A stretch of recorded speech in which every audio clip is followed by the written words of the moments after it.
Depuis le début de cette affaire, Pascal et Bruno sont soutenus par un ancien de l'aéronaval comme eux, Philippe Henneman, commandant de bord à Air France. Il préside leur comité de soutien. S'ils en sont là, c'est en partie à cause d'une note confidentielle, datée du 23 mars 2013, 4 jours après leur arrestation. Adressée au général Rossado Matteo, le chef de la police antidrogue. Elle est signée de Michel Segura, un policier de l'ambassade de France en République dominicaine, qui a interrogé les Français détenus. Allez voir 2 gars qui sortent de 48 heures de cachot, qui sont épuisés, qui n'ont pas dormi, se présenter comme quelqu'un de l'ambassade sans décliner sa qualité de policier, enregistrer finalement une déposition sans le dire, la transmettre à la justice dominicaine hors de tout cadre de coopération. C'est exactement ce qu'on appelle une assistance consulaire. Un policier français. Un policier français, oui, en poste à l'ambassade.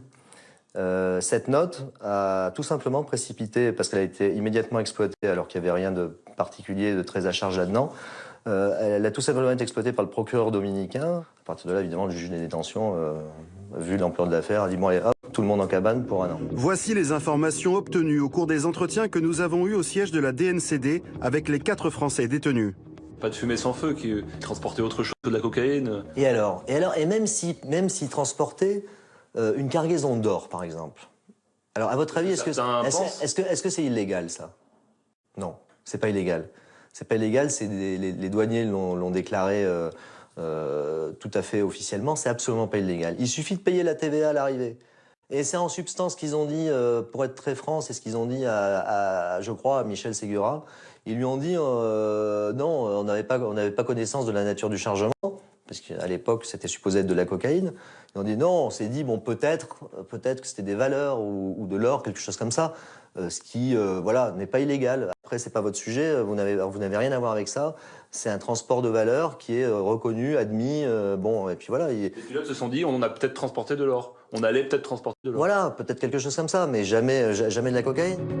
Les pilotes Pascal Fauré et Bruno Odos ont déclaré qu'ils n'avaient aucune connaissance du contenu exact des valises chargées dans l'avion. Leur mission était de piloter cet avion. Peut-être avec un chargement de valeur à destination de la France. De l'or ou des devises.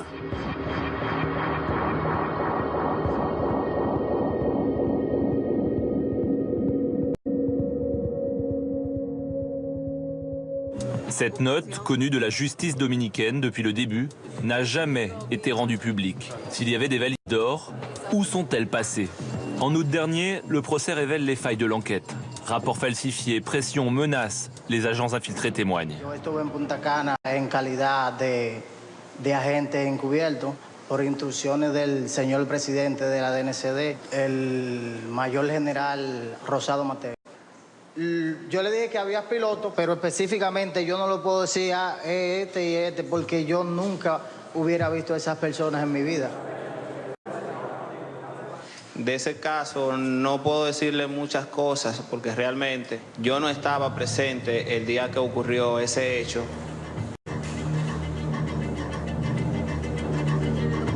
La charge du procureur Guzman s'effondre avec les témoignages. Il perd son sang-froid. Usted se contradice porque en su informe usted dice eso y por favor, ahora dice que es un error. permítame terminar, Magistrada, permítame aclararle. Para ese mentiroso. Y respéteme que yo lo estoy respetando a usted. Yo soy un profesional. Es un mentiroso. Ministerio Público, su comportamiento es altamente impropio. Le procureur réclame 20 ans, la peine maximale. Avec un ouvrage français sur le crime organisé vieux d'une dizaine d'années, il affirme que les pilotes sont des mafieux du sud de la France. Ces pilotes font partie de la mafia marseillaise, et je vais le prouver. Dans ce livre, il est écrit que la France a de gros problèmes avec les mafias. La mafia italienne y est très présente, et ce livre montre qu'elle a contaminé le sud de la France, la Riviera et la Corse. J'affirme que la mafia du sud de la France organise un trafic de cocaïne pour la France et le monde entier. Personne ne peut nier la vérité. Le tribunal suit les réquisitions du procureur. Les 4 Français sont les seuls condamnés. C'est le coup de massue. Il décide aussitôt de faire appel.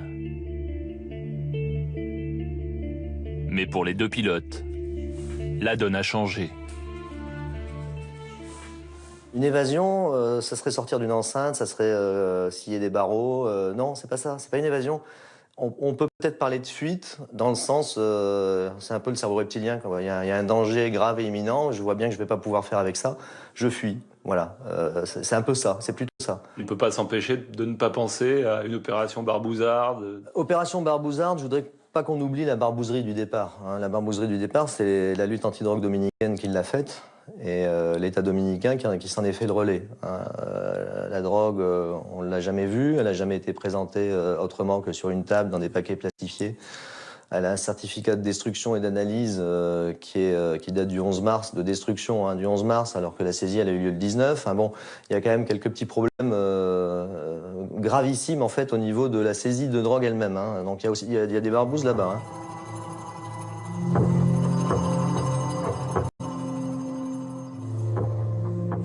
Après, dans l'opération d'exfiltration de Pascal et Bruno, je vois pas de barbouze, moi.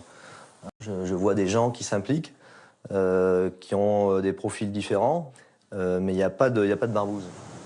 Officiellement, le comité de soutien que préside Philippe n'a pas participé, ni financé l'exfiltration. Mais Philippe en a été informé. 2 hommes vont monter les opérations, en toute discrétion. Christophe Naudin, spécialiste en sûreté aérienne. Le 15 août, le verdict tombe, 20 ans, la peine la plus lourde. Et là, on s'est dit, il y a quelque chose qui ne va pas, quelque chose qui ne fonctionne pas. C'est-à-dire qu'on est coupable d'avoir été accusé. Voilà pourquoi on est condamné. 20 ans, c'est très lourd. C'est très lourd. 20 ans à l'âge de Pascal, c'est une condamnation à mort, donc bon. Aymeric Choprade, qui était déjà intervenu plusieurs fois, qui s'était rendu sur place.